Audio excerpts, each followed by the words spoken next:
I'm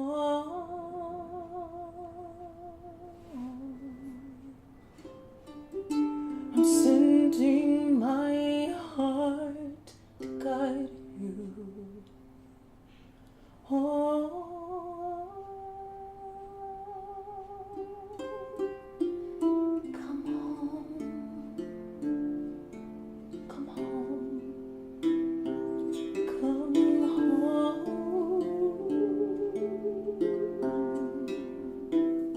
In earlier developmental processes, you basically told me your stories of our family or your experiences, and then so you told me those stories, and then I wrote them and made them songs, and then you performed them. Mommy swimming in the night, Daddy laughing in the light, seashells and bells, seashells and bells, bells. At its core, at the bottom of this ocean, are your spiritual, emotional, and flesh experiences.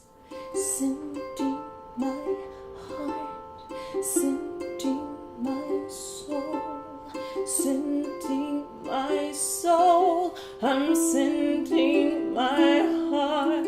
I like those two voices responding to each other, and there's some other layer that's maybe just like, you know, if that was the dolphins talking to each other, or like the whale and the dolphin, then there's something that's like the algae or something.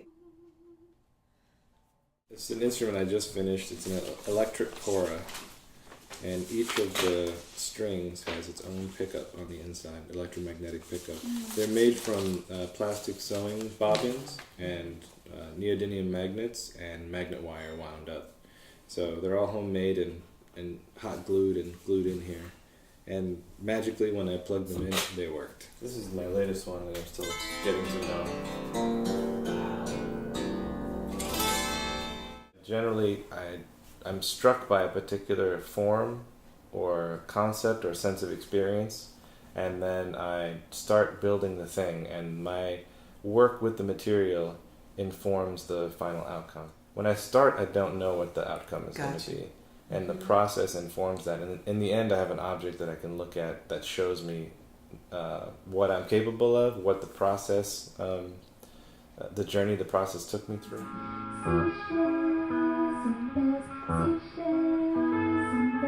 We were talking about being underwater, the presence of water. Yeah. And that for me evokes light. When I imagine being underwater, there's a kind of limit to your vision.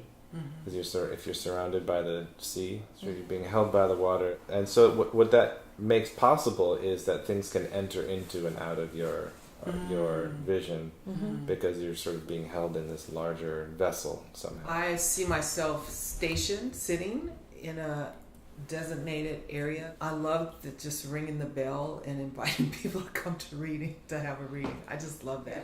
It'll look a little bit more like a lamp when I'm through with it. Yeah. So it'll be even a little bit more hidden and magical when it turns on.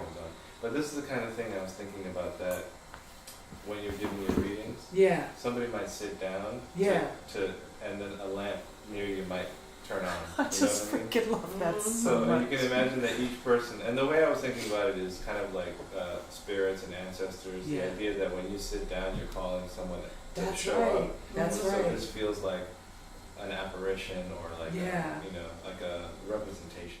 And what it does is it creates a moment, like a gathering moment for everyone to kind of be together and experience something together. Yeah. Because it's like, if you, like you said, if all the other stations are kind of like require activation and maybe people are off doing their own thing, your moment is a moment for everybody to kind of recalibrate and be back together. When you sit down, you might activate something over here that another person will have an experience with, and you might not know that you were responsible for it.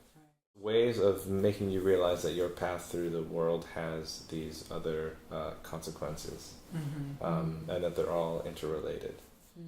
Just speaking from like the stories and the music, I'm so glad you're bringing up being underwater, because what I want is for people to feel safe like they're carried by the water. So it's like, you know, when you're in the water and you let go, even if you can't swim, the water will still support you if you relax and float. And that's how I want people to feel. I want them to feel like they're in a safe space. So do you kind of want a top part that's kind of just hanging out and doing stuff? Yeah, it doesn't need to be very continuous, but it might be like sparkles, you know, like something that kind of comes in and like, it's like when you see a school of fish just kind of flash. The music has dual roles. It's related to stations. It's also it's an introduction to the space. It sets the environment and the mood, but it also tells a story. And I think what you all are saying about sound and simultaneity, it's the ocean. It's like the loudness of the quiet of nature.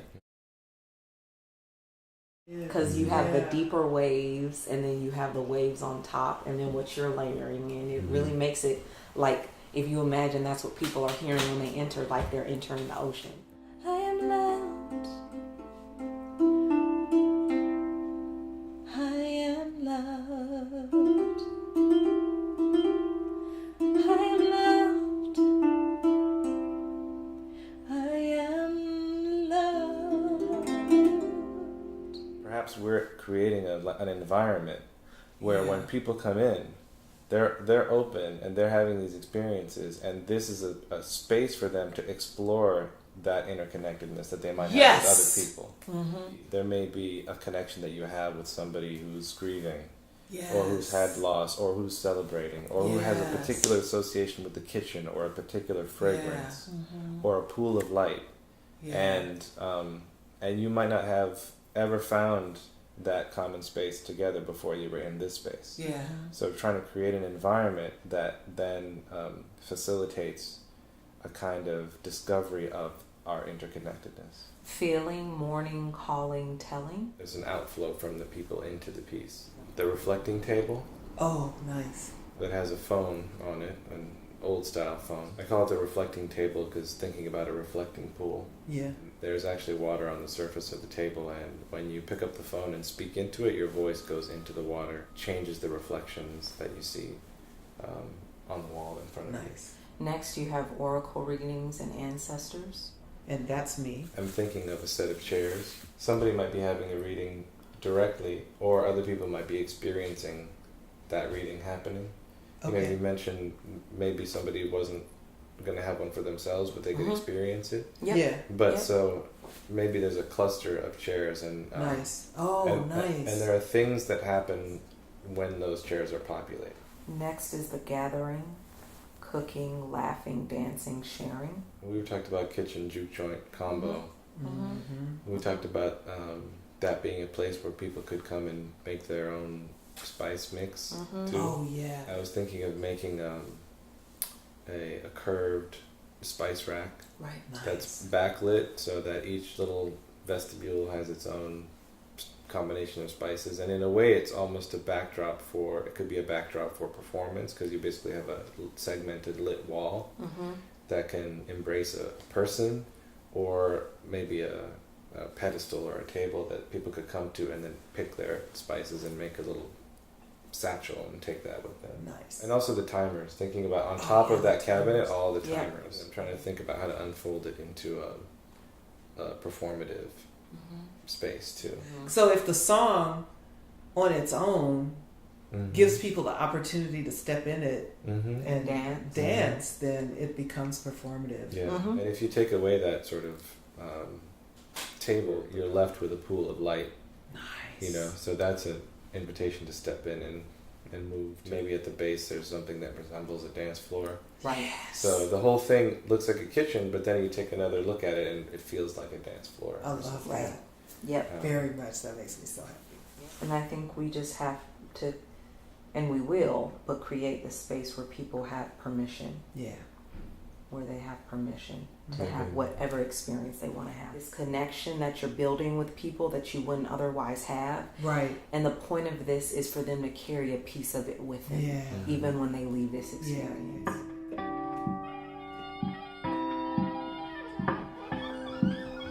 There's food, there's dancing, there's calls and responses, there's the nature is present, and all that. But it's not just that. I like to solve problems in 3 dimensions. I like to have conversations with materials and ask questions of it. My work with the material informs the final outcome. It's an experience where I think I want people to have moments together and interacting, but also where they can be with themselves if they want to. I feel for sure that we're at the bottom of the ocean. That feels real clear. And that there are no veils.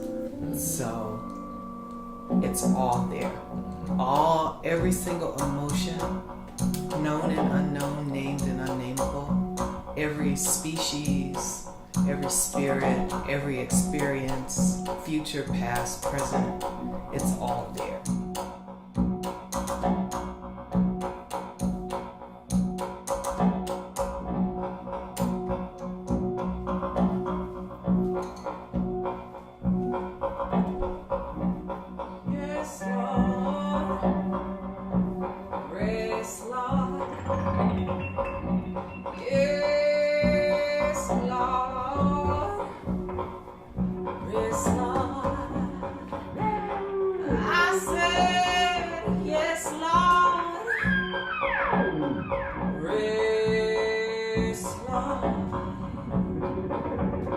Rest in the night. Rest The music provides an opening, and we can step through it or not. The way I step through it might be different than the way somebody else steps through it. Yes, Lord. But it's like these portals. The music opens portals. Yes, Lord. I said yes, Lord. Rest, Lord.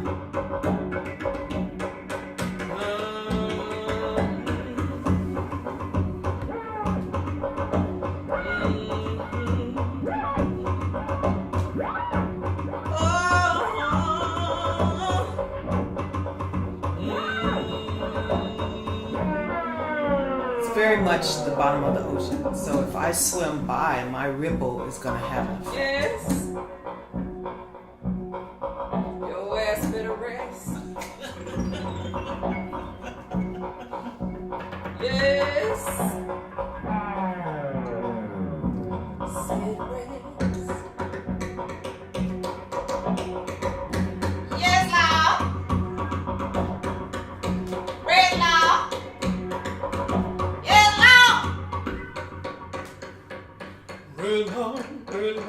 Girl,